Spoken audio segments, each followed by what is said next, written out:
Você sabia que os pais são os sacerdotes do lar? Eles devem não somente falar de Deus para os filhos, mas principalmente falar de seus filhos para Deus. O Encontro com a Palavra está apresentando a série Família e hoje quer nos ensinar algo a mais para vivermos uma vida de constante vitória em família. Vamos a mais um estudo do Dr. Dick Woodward com o pastor Edson Bruno.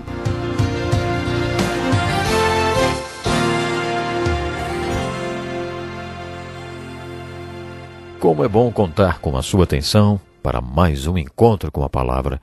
A sua edificação é a nossa motivação para cada etapa do nosso trabalho. Que Deus use grandemente este tempo que passamos juntos pelo rádio. Terminamos o último programa falando sobre o psicólogo cristão, de quem gosto bastante, muito atuante nos anos 60, chamado Dr. Henry Brand. Lembram-se que eu disse que vocês não podiam perder esse programa para ouvir a ilustração que ele deu sobre um versículo de 2 Coríntios capítulo 4? Para ilustrar o que Paulo falou logo no início deste capítulo, que devemos renunciar aos procedimentos secretos e vergonhosos, Dr. Brand contou uma história. Um casal tinha uma casa. Logo depois da lua de mel, o marido chegou em casa à noite e deu um abraço em sua mulher. Ele viu uma teia de aranha bem no canto do teto da sala, mas não falou nada. Continuou abraçando sua mulher e dizendo-lhe palavras de amor. Aí eles jantaram e quando ela estava arrumando a cozinha, ele criticou o jeito dela lavar a louça. Isso a irritou um pouco, mas ela não falou nada a respeito. Ela simplesmente disse para ele como estava feliz por ter se casado com um engenheiro tão inteligente. E isso se repetiu todos os dias por algum tempo. Só que foi aumentando e em uma noite os dois explodiram, brigaram, jogaram coisas um no outro e tal. Dr. Brand disse que tudo isso começou quando eles começaram a esconder os procedimentos secretos e vergonhosos. Eles não estavam sendo honestos um com o outro. Eles não acenderam a luz, não clarearam, não esclareceram. E a coisa começou a se multiplicar como bactérias que se multiplicam no escuro. Por isso, a falta de comunhão ou a má comunicação é um obstáculo para a unidade. O mesmo pode ser dito a respeito da compatibilidade. Como já dissemos antes, a compatibilidade é mais do que a simples química no relacionamento físico. Existem coisas que os dois gostam de fazer juntos, mas quando o casal começa a vida a dois, compatibilidade passa a ser uma questão de valores. Um exemplo bem prático disso é a área financeira do casal. Enquanto eu preparava este estudo, li alguns dados muito interessantes sobre o divórcio. Eles devem ser verdadeiros porque mais de uma fonte forneceu isso. Cerca de 50% dos divórcios nos Estados Unidos acontecem por causa de dinheiro. Isso é impressionante. Um dos especialistas afirmou: os americanos são o povo que tem mais dinheiro no mundo e, ao mesmo tempo, são os que mais brigam por causa dele. Não é incrível? Ainda, segundo essas pesquisas, uma boa terapia para o casal é fazer coisas juntos. Existe uma coisa que os cônjuges fazem juntos: lutar pela sobrevivência.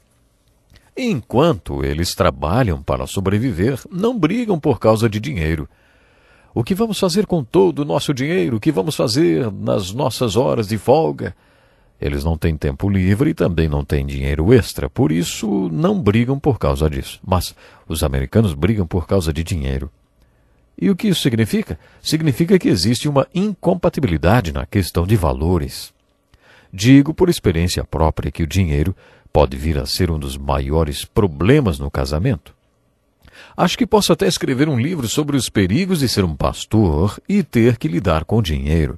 Já participei de projetos de construção de 2 igrejas e quantos problemas financeiros sérios enfrentamos, hein? Aprendemos o jeito mais difícil que pessoas que não têm dinheiro não podem contrair dívidas. O pior é que são estas pessoas que geralmente mais contraem dívidas. Aprendi isso às duras penas. Acho que poderia até escrever um livro sobre a psicologia da dívida.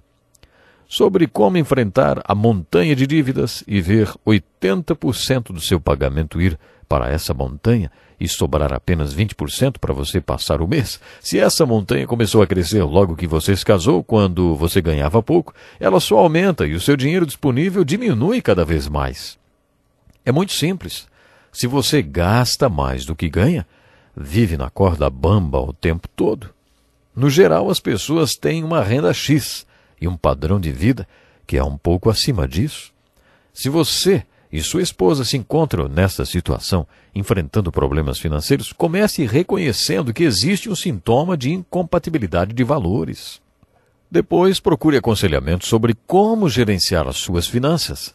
Minha esposa e eu já estamos sem dívidas há muito tempo. E digo que é muito diferente quando você decide viver só com o que tem, sem gastar o que não tem.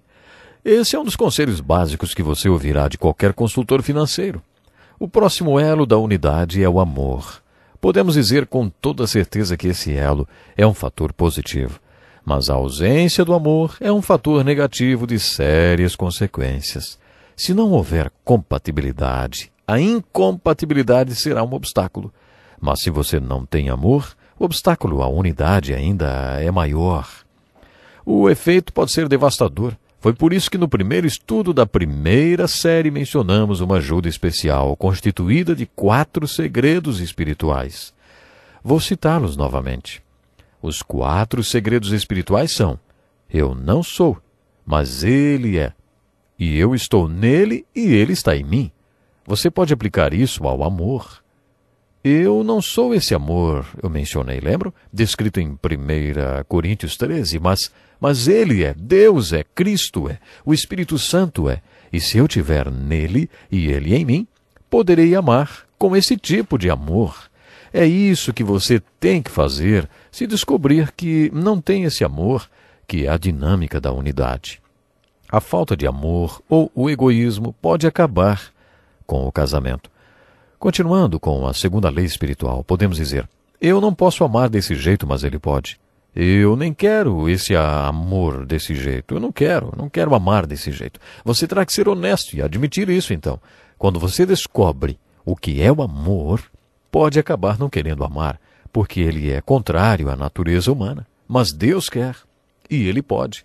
Então, pela graça de Deus, você ama seu cônjuge com este amor. E depois poderá olhar para trás e dizer: eu não consegui, mas ele conseguiu por mim, porque eu estava nele e ele estava em mim. O obstáculo da falta de amor aponta para Cristo, que faz com que esse amor seja possível para nós. O próximo elo é o da compreensão, e como já destacamos, se um não entender o outro, não tem jeito. Haverá um obstáculo e tanto para a unidade do casal. Se você não entende sua esposa, você está frito. Em aconselhamento ouvimos muito: ele não me entende, ou então, ela não me entende. E às vezes é verdade. E se isso está acontecendo entre vocês, você tem um obstáculo para a unidade no seu casamento. Por isso é importante que um esteja interessado na vida do outro.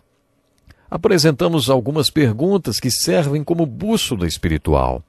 Onde você está, hein? De onde você veio? Para onde você está indo? Você comeu o fruto da árvore errada? Quem é você? O que você é?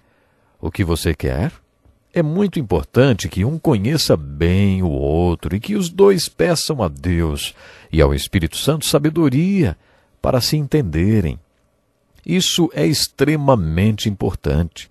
Dissemos que a compreensão é o crescimento da unidade, mas a falta de compreensão é um grande obstáculo para a unidade. Agora lembre-se o que dissemos sobre o relacionamento físico. Esta área da relação corresponde a 10% do relacionamento. E é apenas um veículo de expressão, a expressão de alegria do relacionamento. 20 anos atrás, a esposa do pastor Dick Woodward, nosso professor, fez uma palestra para mulheres sobre o relacionamento físico entre o homem e a mulher e disse que essa é a experiência mais prazerosa do corpo.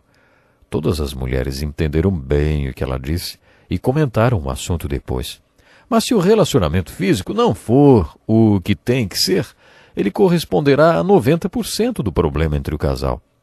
Muitos casamentos acabam justamente porque um dos cônjuges não está satisfeito. Isso mesmo, sexualmente falando.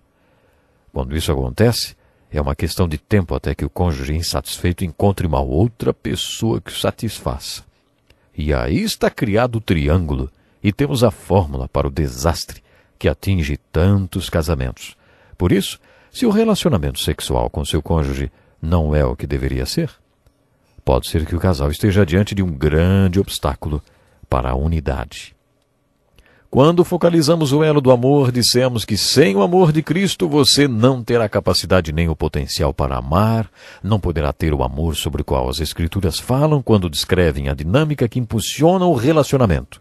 Isso se aplica a todos os elos. Se você não tiver Cristo, o Cristo vivo energizando você, capacitando e dando poder para que você aplique todos esses elos, não há maneira do seu casamento dar certo. É por isso que enfatizamos aqueles textos bíblicos que dizem que, a menos que seja concedido ao homem, ele jamais poderá usufruir tais coisas. Você pode vir a ter um simples contrato de vida em comum ou qualquer outro tipo de relacionamento, mas, conforme Jesus disse em Mateus 19, a menos que lhe seja concedido, o que quer dizer, a menos que você seja capacitado pelo Espírito Santo, o próprio Cristo vivo, o poder de Deus, então você jamais experimentará aquilo que Deus tinha em mente quando planejou o casamento. Isso se aplica também à criação dos filhos.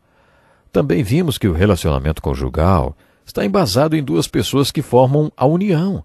A mensagem básica do Novo Testamento é que você jamais será a pessoa adequada que deva ser sem ter uma dimensão espiritual em sua vida. E assim como esses elos podem ser destacados um dos outros, nós também precisamos ter uma dimensão espiritual individual, capaz de agrupar todos os elos do casamento.